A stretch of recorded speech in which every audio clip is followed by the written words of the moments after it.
Good evening, everyone. It is certainly a pleasure to be here. It is truly an honor to celebrate the many women's worth in this room that is being recognized tonight. I have come to discover and understand that honor isn't something you should simply aim to receive, but is sweeter to give. It keeps your spirit humble. It trains your lips on how to speak about others and trains your mind on how to think of others as well. To give honor strengthens our very own soul. I must acknowledge the hardworking and excellent board of directors, and I thank you for allowing me to be here, 9 months pregnant and all. Some of you probably holding your breath. Lord, I hope this woman doesn't go into labor here on the stage, and I am too. Don't worry, God hears your concern and mine. Now, I am a believer that nothing occurs in our lives by happenstance. Just the very nature of our existence in biology leads me to such natural conviction, followed by my spiritual conviction, which is rooted in the wisdom of God himself. That says, I knew you even before you were in your mother's womb. Though I do not understand it all, I accept that there is truth beyond my very own intellectual capacity. So tonight, I stand before you with unwavering confidence that no one in this room is simply here to fill up space. Your life holds too much value to treat this moment so casually. I am in my rightful place tonight as much as you are. This may be a universal truth, but I'm also aware that we all have a role to play. The weight and glory of this moment right now will only hold significance if you allow yourself to be fully present. From the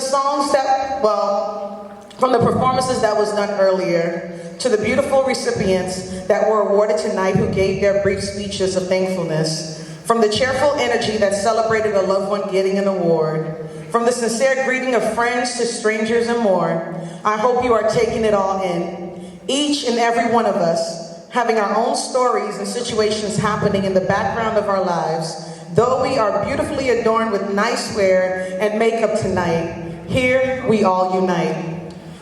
Whatever is going on in your life, I ask you to not rob yourself of the privilege of being present.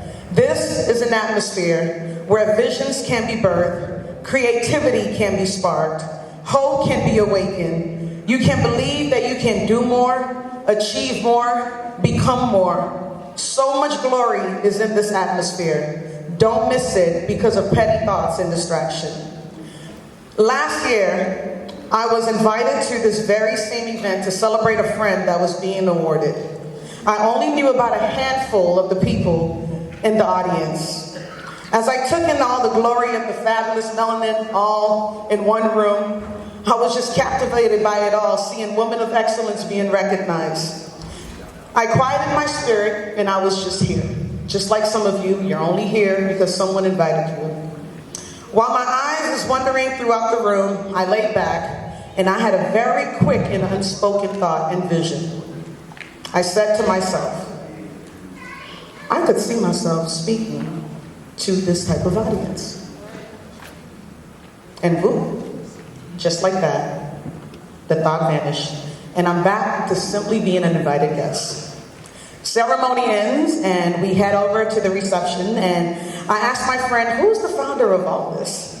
She points to the dance floor, and I see a beautiful woman whose presence is graceful even from afar.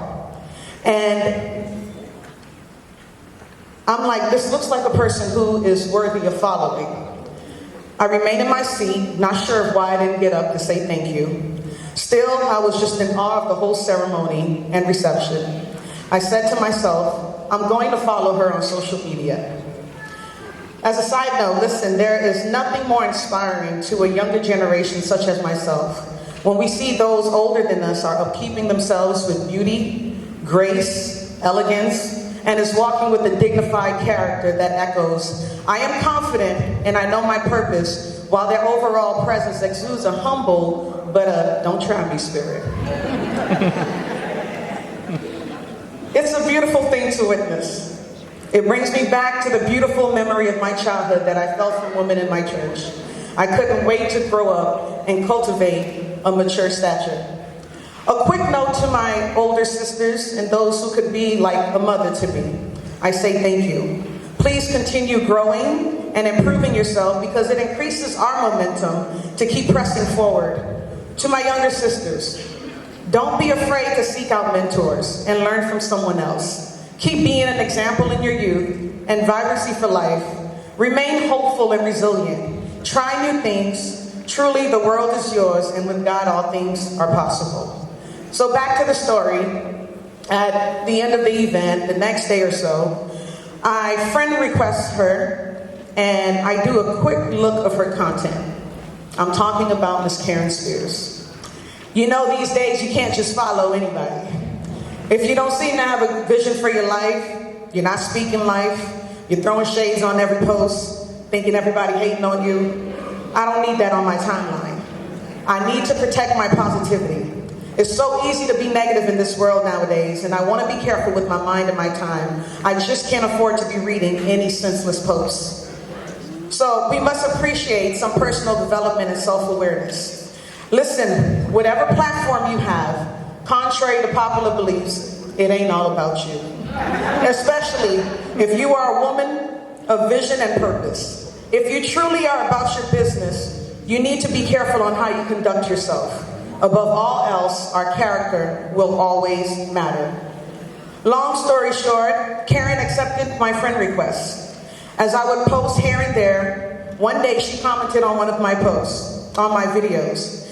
And I said, oh my goodness, Miss Karen Spears just commented on my post. Mind you, I didn't exchange a word with her at the event. I simply friend requested her, and that was all. And that was that. A couple of months go by. One day, as I was driving through South Florida, going to kids' birthday and baby showers, I was exhausted. And as soon as I got home, I opened up my car door, I heard a notification.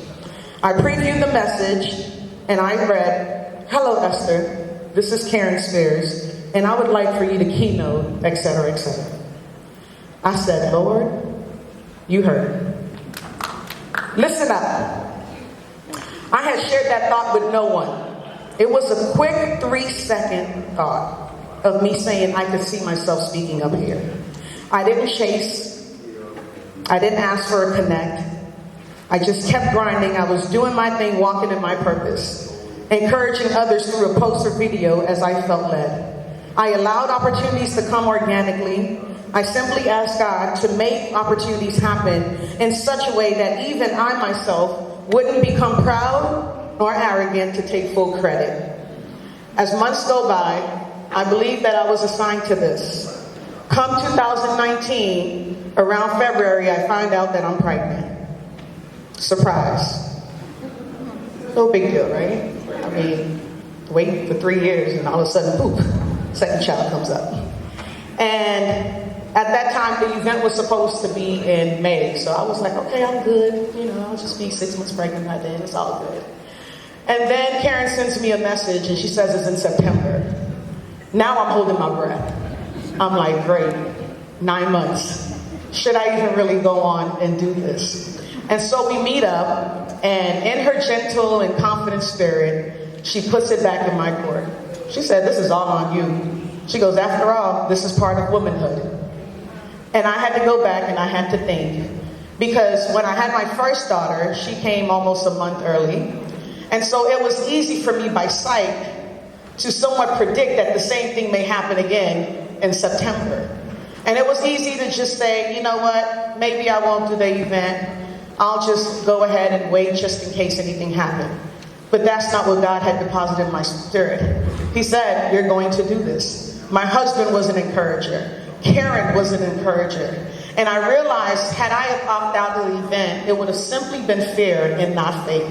Now, to the common eyes, it would have made perfect sense. After all, you're 9 months pregnant in September. Baby could come any minute now, which I'm hoping it doesn't. But, again, to the eyes, living by sight, it makes sense to fear. But that's not what my faith was telling me. My faith told me to persevere. And it gave me confidence to know that I would be here at this event. All the while I'm working and doing my coaching, I'm also getting ready to come out with a campaign called I Am Great, believing that we are more than our circumstances. And that moment, it was a test for me. Do I truly believe what I'm getting ready to speak to others? Or am I simply putting on this campaign because it sounds good?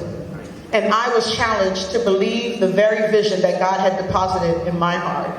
To believe that I, too, am called to do great things. And that not even a child would stop the dreams and the assignment that God birthed in me. Rather, my child would be part of my purpose as well.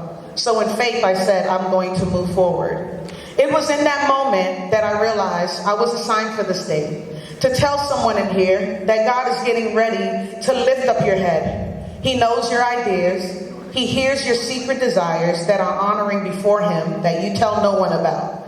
He will put you in places and positions that will cause others to seek you. You won't have to beg, compromise your character, and you don't have to burn yourself out to earn $1. He sees you and He knows you. Be still. He didn't say slack or be lazy. He said to be still. Continue working with excellence. Improve yourself with every opportunity you get. But as you wait for Him to open up a door, be patient and wait with a good attitude. You gotta believe that your existence is not a mistake. You were created by a great God, and He had purpose for you to do great things. Don't measure your work to anybody else's work. Be true to who you are. Let Him be the judge, the counselor, and let His wisdom lead you. You are meant to succeed, so don't be afraid of temporary failures. If you fall, get back up. You have a race to run, and the only person who can disqualify you is you. You are loved. You have people who are waiting for you to walk in your purpose, manifest your talents, operate through your giftings. You don't have time to waste sitting on the porch swinging back and forth with doubt and insecurity. You've made some mistakes, so what? You can be stubborn sometimes, so what? You don't have a full vision and steps planned out, so what? You don't know what's going to happen when you take that leap of faith, so what? He never said to figure it all out, then come to me. He said to bring me all your cares, your insecurities, your I don't know how. Lean on me and not your own understanding. Commit your plans to me and I will establish your steps. Don't you realize you don't have much to do? Your number one job is to believe that you are made with purpose and you believe in the one who created you. What He needs from you is humility. Because no matter where you've been, what you've done before, there's only one type of person that He has promised us that He will never refuse, and that is a person with a humble heart. What does a humble heart look like and sound like? It echoes unto God of this universe, you are God and I am not. Whether I understand a lot of things or not, this one thing I do know is that you are God and I am loved by you. Black Girls Rock of Southwest Florida, we have work to do within ourselves, our community, our nation, and the world at large. Remember that divine greatness that you possess isn't outside of you, it is within you. Let us rise, let us be great. I, too, know what it's like to feel broken by the heartaches of life. I know what it's like to feel weak and defeated. I know what it's like to feel lost and confused. I know what it's like to feel strong and brave. I know what it's like to feel courageous. I have witnessed the power of darkness, but I've also witnessed the power of light. But despite the highs and lows that we will experience in this life, one of the biggest truths that I have come to learn is that my feelings, no matter how real they are, my identity is not rooted in my feelings. It is rooted in my purpose, which was established in the one who reigns over all creation. My identity is in Christ alone. There's an old hymn that used to be sung often, and it said, on Christ, the solid rock I stand. All other ground is sinking sand. Black queens, what foundation do you stand on? Black Girls Rock of Southwest Florida, we have many reasons to celebrate tonight. No matter what circumstances or situation you may have woken up to or with this morning, consider it a blessing to be alive. I believe this assignment was given and reserved for me to remind you of who you are, to remind you that God hears, God sees you, and He knows everything about you. So black girls, again I ask, do you know who you are? Do you know where it is that you come from? Are you aware of your rich heritage? Have you considered the unapologetic strength of your ancestors? Have you dignified their struggles and resiliency to not give up on life? Despite some of their mistakes and flaws, your very own existence ought to pay homage to their progress. Have you considered the strength that graced them to laugh at hard times? During the speeches that many of the recipients gave earlier, though it was brief, they echoed a truth, and that truth was that I know who I am. I know I am here in purpose to do great things, and many of them acknowledge that they know they serve a great God. Your belief is everything. What someone believes about you is not as powerful as what you believe about yourself. And your identity, again, is in Christ. He tells you who you are, not your circumstances, not anyone else. So do not allow yourself to be set back by anything. You were made to accomplish and do great things, and you must believe that you will. Live life unapologetically. Remember, purpose is not something that you yourself create. It is something that you are born with. Greatness is within you. Thank you, Black Girls Rock of Southwest Florida.